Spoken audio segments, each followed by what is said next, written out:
নামাজ না পড়ায় সবচেয়ে বেশি জাহান্নামে নেয় না, রোজা না রাখায় সবচেয়ে বেশি জাহান্নামে নেয় না, ওয়াজ মাহফিলে না আসায় সবচেয়ে বেশি জাহান্নামে নেয় না, দান সাদেকা না করায় সবচেয়ে বেশি জাহান্নামে নেয় না, কোরআন তেলাওয়াত না করায় সবচেয়ে বেশি জাহান্নামে নেয় না।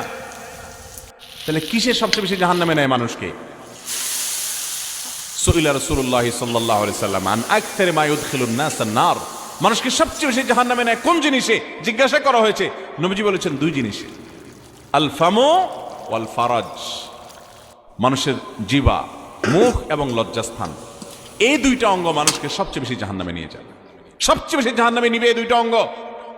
নামাজ পড়ে, দাড়িও আছে, কিন্তু ফেসবুকে তলে তলে জেনা করে, চ্যাট করে, এটা তো জেনা।